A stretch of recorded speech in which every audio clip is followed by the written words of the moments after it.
जय हिंद। ऑलरेडी हम लोग माइक्रो ऑर्गेनिज्म चैप्टर देख चुके हैं। मैं फिर से बोल रहा हूँ, शुरुआत में ही लैपटॉप पे देखने की कोशिश करो, हेडफोन्स यूज करो या स्पीकर पे मेरी आवाज़ सुनने की कोशिश करो। आपको बेटर तरीके से चीज़ें ध्यान में आएगी। हर वीडियो को 2 या 3 बार देखो। Let's start. ज़्यादा टाइम पास नहीं करेंगे, डायरेक्ट हमारे कंटेंट पे आएंगे। हमारा कंटेंट है micro organism, biology, micro organism, microbiology, microscope, microbiologist, father of microbiology, examples of micro organism और क्लासिफिकेशन किया था माइक्रो ऑर्गेनिज्म का 2 हेडिंग्स में, यूनिसेलुलर माइक्रो ऑर्गेनिज्म और मल्टी सेलुलर माइक्रो ऑर्गेनिज्म। यानी माइक्रो ऑर्गेनिज्म हमारे पास 2 प्रकार के, वो यूनिसेलुलर भी हो सकते हैं, मल्टी सेलुलर भी हो सकते हैं।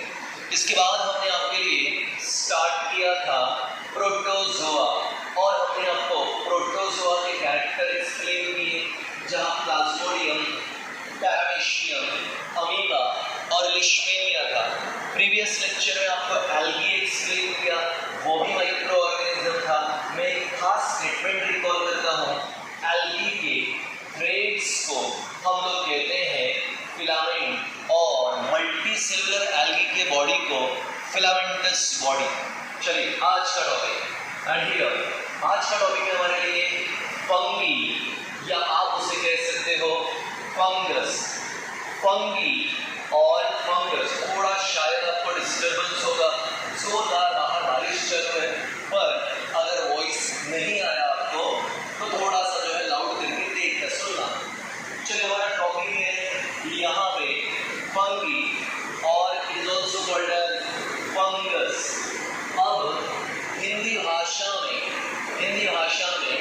इस पर्टिकुलर फंगस को मुझे एग्जैक्टली नहीं पता क्या कहते हैं, लेकिन पर आमतौर पे ब्रेड के ऊपर 2-4 दिन पुरानी ब्रेड हो गई, ब्रेड पे 2-4 दिन पुरानी चपाती के ऊपर या पुराने लेदर बैग के ऊपर, पुराने वुडन ब्लॉक्स के ऊपर, अभी बारिश का मौसम शुरू हो गया, बहुत दिन अगर वुडन मटेरियल के ऊपर पानी गिर रहा है तो वहाँ पे फंगस आ सकता है। मैं आपको प्रॉब्लली कुछ फोटोज वगैरह जरूर दिखाऊंगा। तो इस प्रकार से फंगस उसके बारे में सीख रहे हैं। तो मैं पहला और महत्वपूर्ण पॉइंट लिखता हूँ रीजन, क्योंकि फंगस के ज़्यादा पॉइंट नहीं है। पहला point, it is heterotrophic. It is heterotrophic, non green, heterotrophic non green organism. तो बहुत ही सिग्निफिकेंट पॉइंट कहा, और एक ही पॉइंट में 2 चीजें आपने सीखी। ये सीखा आपने कि हमारा जो फंगस है या जिस फंगी को हम लोग सीख रहे हैं, ये फंगी हेटेरोट्रॉफिक है। क्या मतलब होता है? The organism which depends on other, the organism which depends on other for its food is called as heterotrophic. non green और non green यानी जो ग्रीन कलर का नहीं है। आप भी जानते हो सर ये ग्रीन क्यों नहीं है? वेरी सिंपल, ये ग्रीन इसलिए नहीं है क्योंकि यहाँ पे क्लोरोफिल एब्सेंट है। क्लोरोफिल ग्रीन कलर का पिगमेंट है और यहाँ पे ग्रीन कलर का पिगमेंट नहीं है, that's why it is non green in appearance. तो फंगस इज हेटेरोट्रॉफिक, दूसरों पे डिपेंड रहने वाला नॉन ग्रीन ऑर्गेनिज्म है। क्लोरोफिल एब्सेंट है, यहाँ क्लोरोफिल नहीं है। अब अगर यहाँ पे क्लोरोफिल नहीं है तो एक बच्चे ने पूछ लिया, तो सर बताइए कि फंगस का कलर क्या होता है? दे मे बी व्हाइटिश, ये व्हाइट कलर के हो सकते हैं, और क्रीमिश, क्रीम कलर के हो सकते हैं, और ब्लैकिश। तो फंगस में भी व्हाइट, क्रीम और black in appearance.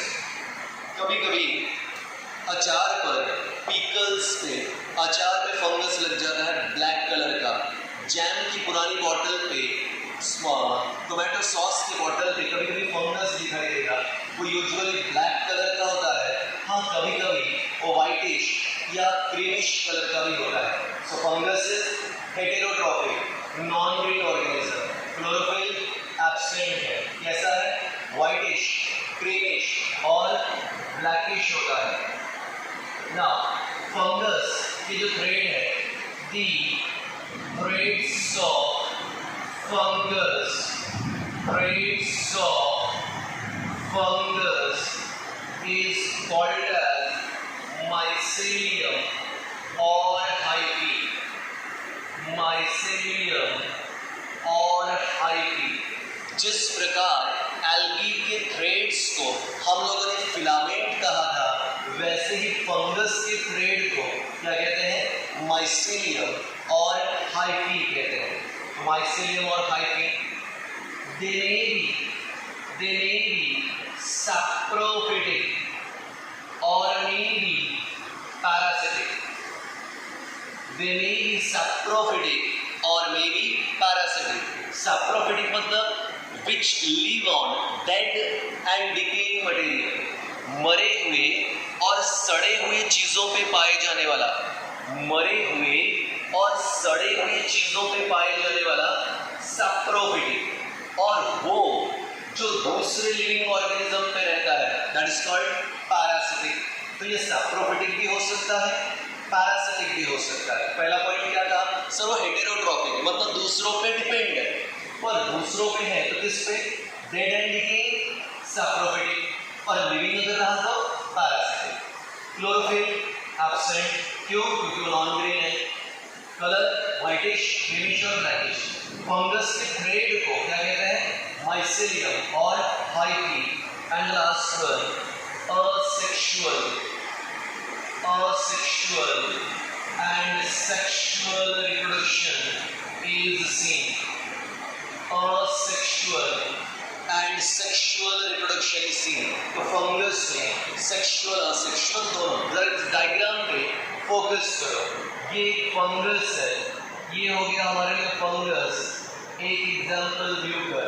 I will tell you the example here, यहाँ पे म्यूकर एग्जाम्पल हो गया, राइजोपस एग्जाम्पल है, पक्सीनिया एग्जाम्पल है, एस्परजिलस एग्जाम्पल है।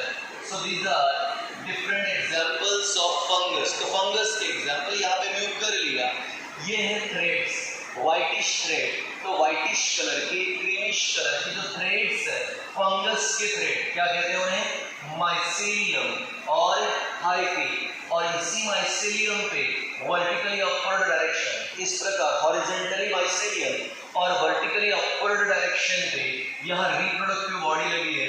आई होप आपको दिखाई दे रहा है। इसे कहते हैं स्पोरेंजियम।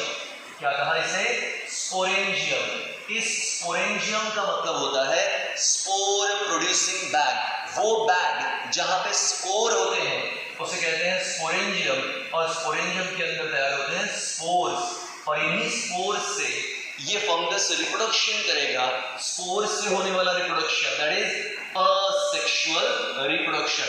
तो हमारा फंगस असेक्सुअल रिप्रोडक्शन भी करता है, सेक्सुअल भी करता है। वापस आओ इधर, असेक्सुअल किसकी मदद से, स्पोर की मदद से। स्पोर कहाँ तैयार होते हैं, स्पोरेंजियम के अंदर, और स्पोरेंजियम कहाँ पे है, इन थ्रेड्स पे। क्या नाम है, माइसेलियम और हाइफी। बहुत ही सिग्निफिकेंट पॉइंट है, आपको ध्यान देना है कि कभी कभी कुछ फंगस हमें बीमार भी करते हैं। मम्मी या पापा को पूछिएगा, हमारी एक बहुत ही कॉमन बीमारी है जिसे कहते हैं रिंगवर्म। बीमारी को कहते हैं रिंगवर्म। अबे रिंगवर्म मतलब क्या, तो आंसर है कि सर रिंगवर्म मतलब हिंदी भाषा में दाग। आपने टेलीविजन पे ऐड देखा ना रिंग गार्ड का, वही रिंग गार्ड वाला ये रिंगवर्म है। रिंगवर्म फंगल डिजीज है। इसी प्रकार और एक फंगस है, वो भी हमारे लिए बीमारी कॉज करता है, इसका नाम है एथलेट्स फूट। एथलेट्स फूट नाम से क्या कहा, एथलेट्स फूट, यानी वो प्लेयर्स, वो एथलीट जो 24 घंटे खेलते रहते हैं और मैक्सिमम टाइम जूते पहन के रखते हैं, तो जूते पहनने के कारण उनकी उंगलियों में स्वेट जमा होता है, पैरों की उंगलियों में स्वेट जमा होता है, और इस स्वेटिंग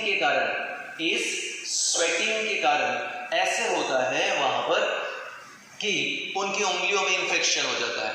अब स्वेटिंग के कारण infection, that is athletes foot, जूते पहनने के कारण, ज्यादा जूते पहनने के कारण। इसे मराठी भाषा में चिखल्या कहते हैं। हम बचपन में बिना चप्पल के जब ग्राउंड में घूमते थे या पानी में घूमते थे तो हमारी उंगलियों में भी इंफेक्शन होता था, मम्मी कहती चिखल्या हो गए, अंग्रेजी भाषा में एथलेट्स फुट। तो रिंगवर्म, एथलेट्स फुट, ये दो बीमारी हैं ह्यूमन बींग्स को होती हैं बाय फंगस। चलिए रिकॉल करते हैं फ्रेंड, कौन सा टॉपिक है आज का हमारा? फंगी। क्या है fungi? Heterotrophic non green organism, heterotrophic non green organism, chlorophyll absent, chlorophyll absent क्योंकि हमने पहले बोला नॉन ग्रीन है। हेटेरोट्रोफिक दूसरों पे डिपेंडेंट, सैप्रोफिटिक और parasitic, saprophytic dead and decaying पे, पैरासिटिक अदर लिविंग पे, क्लोरोफिल एब्सेंट, व्हाइटिश, क्रीमिश और ब्लैकिश अपेयर। थ्रेड को क्या कहते हैं? माइसेलियम और hyphae. Reproduction asexual and sexual. Example Mucor, Rhizopus, Puccinia, Aspergillus. Human being में कौन सी बीमारियां? Ringworm, athletes foot. थ्रेड्स को क्या बोला? Mycelium, hyphae. Reproductive body sporangium, sporangium में स्पोर। ठीक है, 2 या 3 बार देखिएगा, बाकी कंटिन्यू करिए। Thank you.